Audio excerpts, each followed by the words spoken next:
there's no excuse for any business to say they can't do carbon stuff themselves, because every business has to account for its finances, and every business has the competency within it to understand how carbon works in a very short period of time. It's not that difficult. We're talking primary level stuff.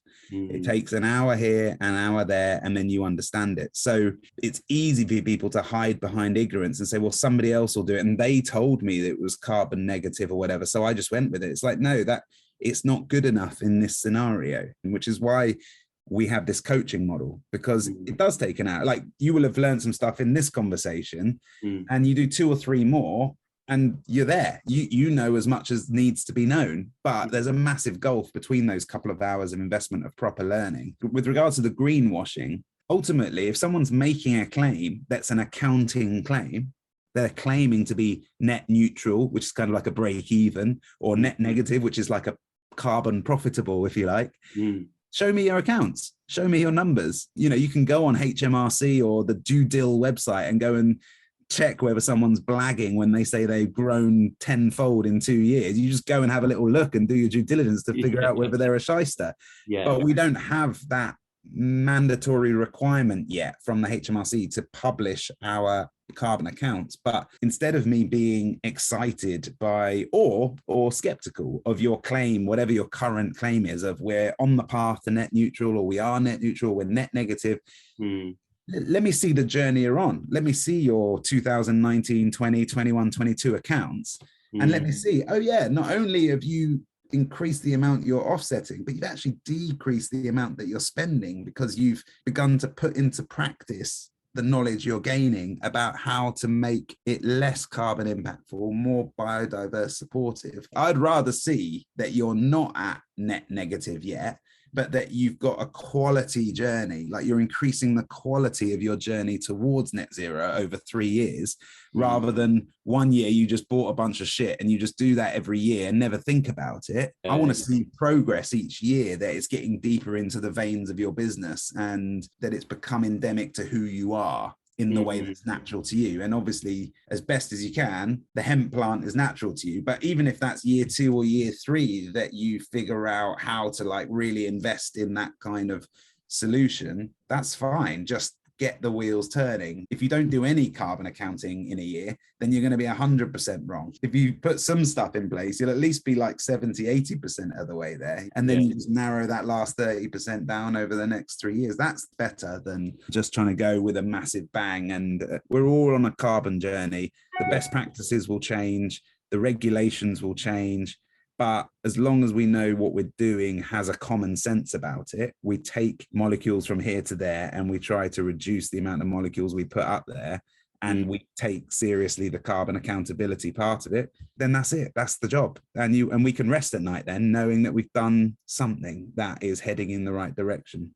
Yeah, no, it's given me a bunch of ideas, actually. That's super interesting, because it's, you know, even the way that you communicate that yeah, there's a bunch of stuff there for sure. We didn't really talk about COP26. What was the point of it, of your adventure that you went on? What did you learn from it? And what's your take on COP26? I knew I wanted to be there. I knew I wanted to do my bit to participate and make sure that as best I can, I help the conversation get on the tracks that are meaningful.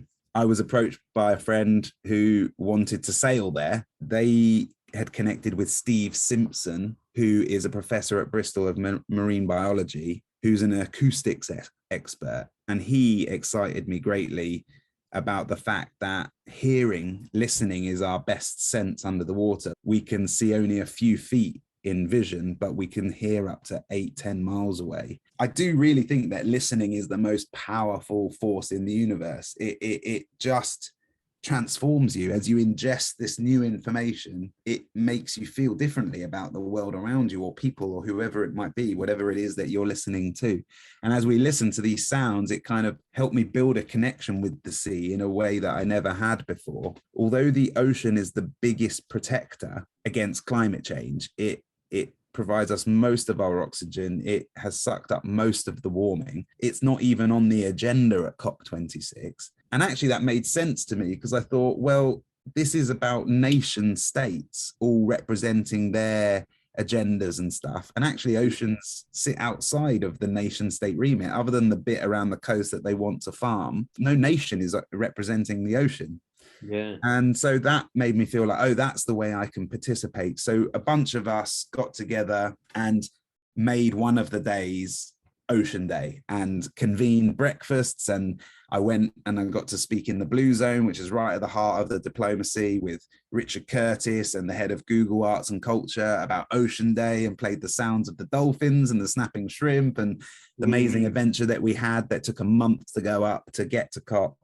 And just doing our bit to really try to up the publicity, if you like, of the oceans on the agenda of COP. So hopefully next year in Sharm el Sheikh in Egypt, COP27, hopefully one of the themed days of COP throughout the 2-week process will be the oceans. But through that process as well, I've got curious, shall we say, about how to value the carbon stores under the water.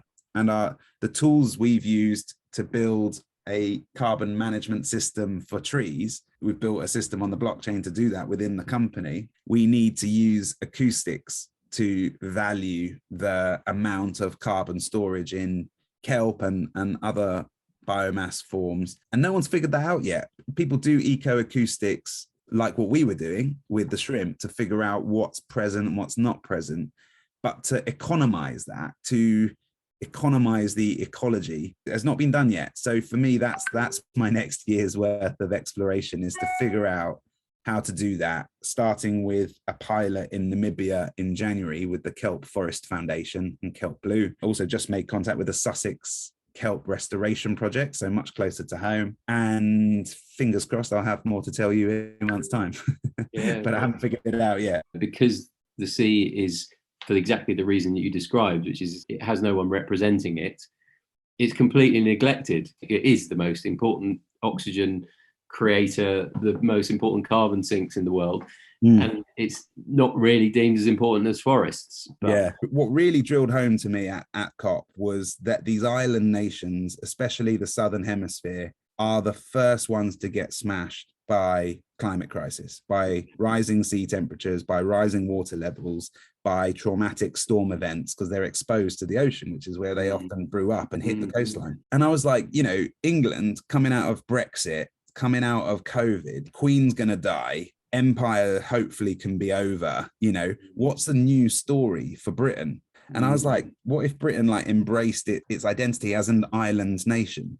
There are 43 island nations in the world. Most of them are in the Southern Hemisphere. If Britain accepted, not in an empiric way, but in a networked, supportive way, embraced its identity as we're an island nation, put an I in the front there, IGB, we're the island of Great Britain, it would be able to support those right at the very front lines of climate change. And so in my little way, because this is always the thing, I have these big things about big narratives and big stories, and then I try to find what's the little entry point that I could make to practically try something.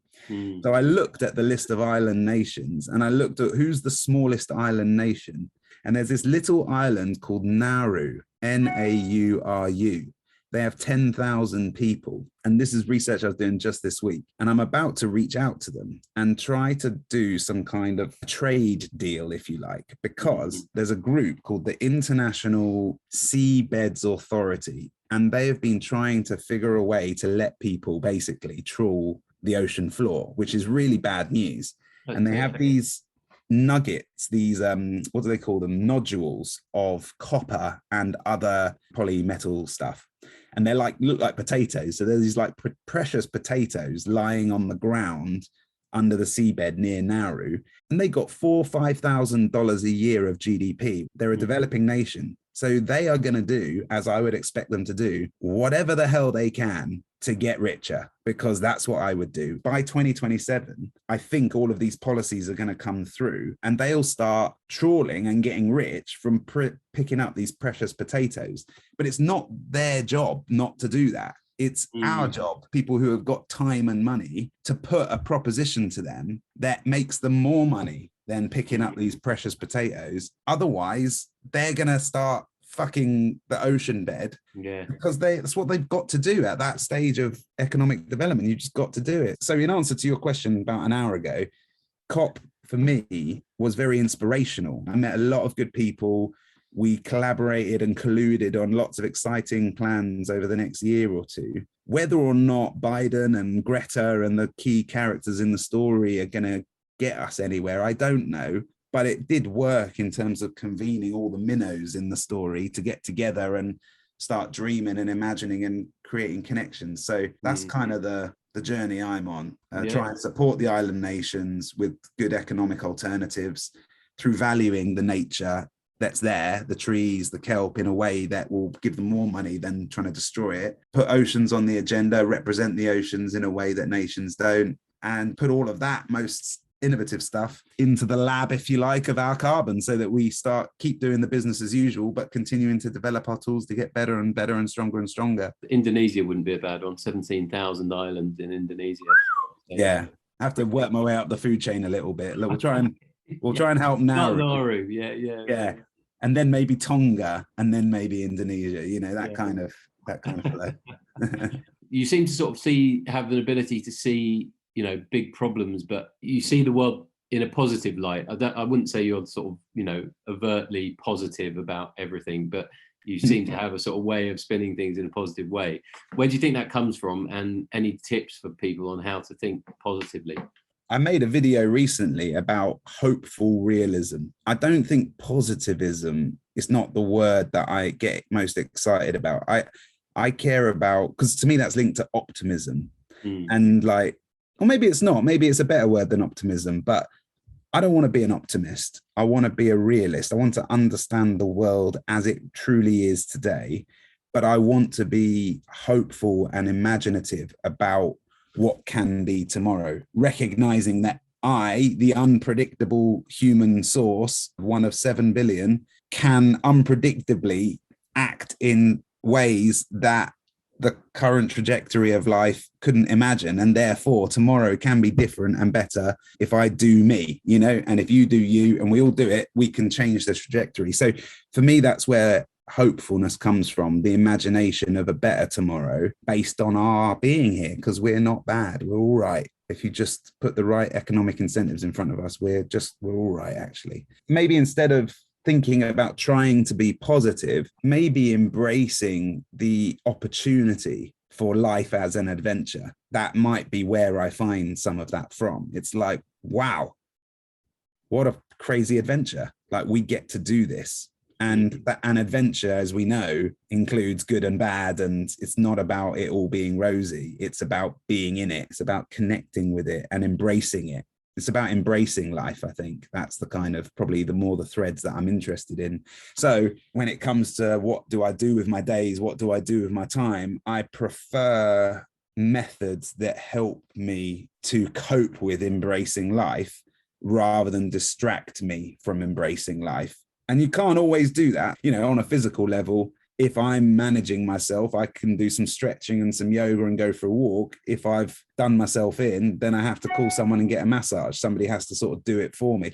That's still supporting me to get back to a place where I can cope with and manage life myself better than getting pissed and forgetting about it all and then waking up in a worse state tomorrow. So, you know, we all need help to cope and manage, especially if we choose an adventurous life. You know, it's easy to choose a bubble life if you're privileged, where you don't have to face all this stuff. I want people and tools and habits that help me to cope with embracing the adventure of life, basically.